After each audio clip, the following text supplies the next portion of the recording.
A gente já volta com o Diego Pavão e os nossos convidados. A Débora Oliveira está aqui com a gente porque não tem jeito.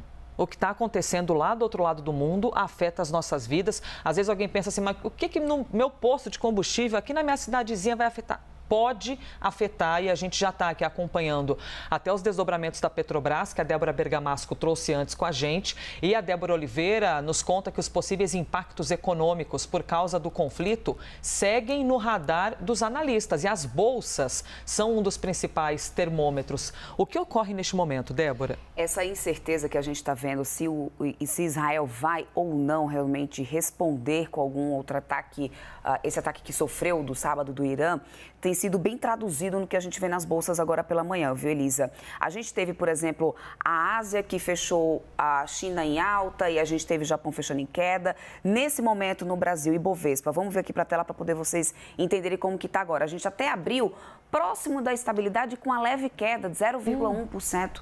Agora chegou a subir 0,14%, não sustenta, voltou para o 0 a 0, ou seja, chega a traduzir o sentimento de cautela que os investidores têm durante essa manhã, enquanto ainda não se tem uma definição. Israel vai ou não contra-atacar.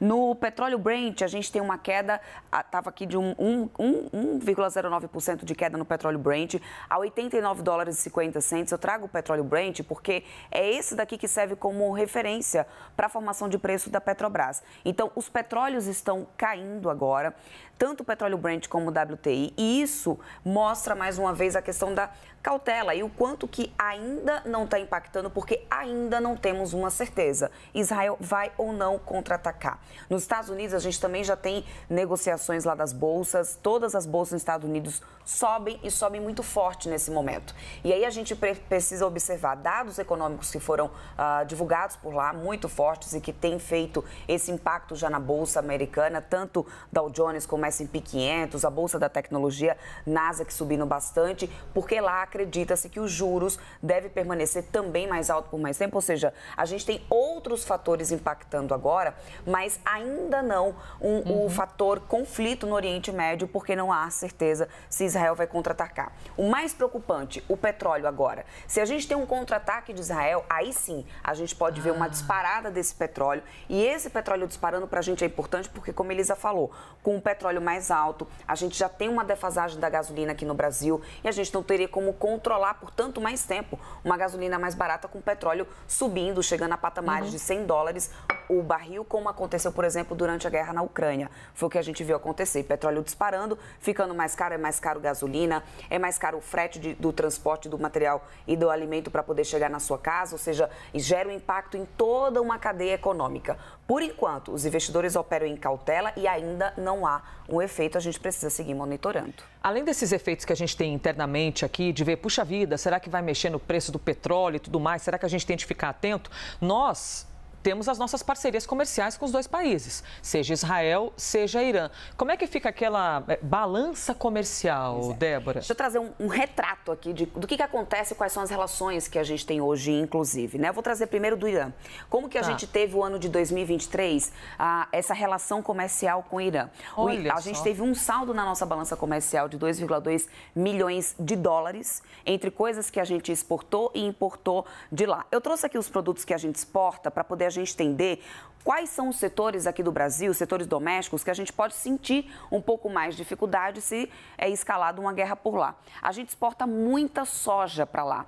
Sojas em grão, soja, inclusive o farelo da soja, que serve muito para alimento animal. Então, 27% do que a gente exporta para o Irã é de soja. Também exportamos milho em grão, 29% do que exportamos é o milho em grão, ou seja, você percebe que grãos e soja que são realmente o grande domínio das exportações para o Irã, açúcar também 24%. E aí, no ranking de exportações, no ranking de países para onde o Brasil mais exporta, o Irã ocupa o 32º lugar.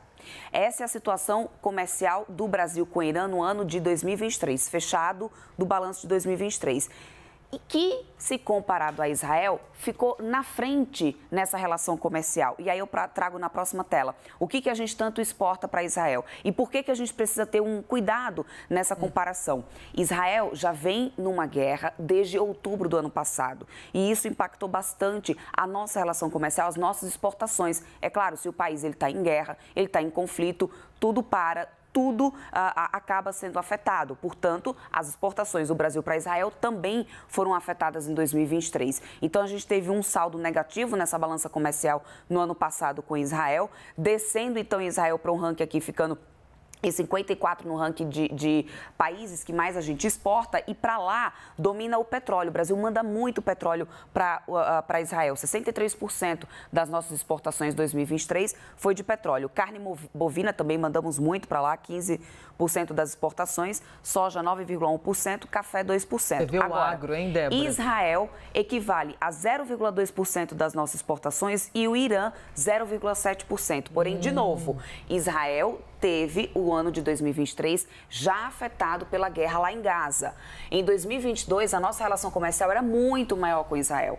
De 2022 para 2023, houve uma queda muito grande nessa balança comercial de Israel por causa dessa guerra em Gaza. Ou seja, significa dizer que mais um conflito, ou seja, expandir ainda mais conflitos, né, para esse país é uma situação muito delicada nesse momento. Então, essa é a relação comercial que a gente tem por enquanto. 2023, a gente teve mais relação comercial, uma balança comercial muito maior com o Irã e, portanto, esses seriam os setores que a gente poderia sentir mais. Setor de petróleo, porque a gente exporta para lá também, e no caso para Israel, e soja e grãos, que isso também poderia ser afetado bastante, porque a gente manda para eles. Incrível a potência do agro brasileiro. Todas as vezes que a gente fala de relação comercial, o agro está sempre ali muito presente, né?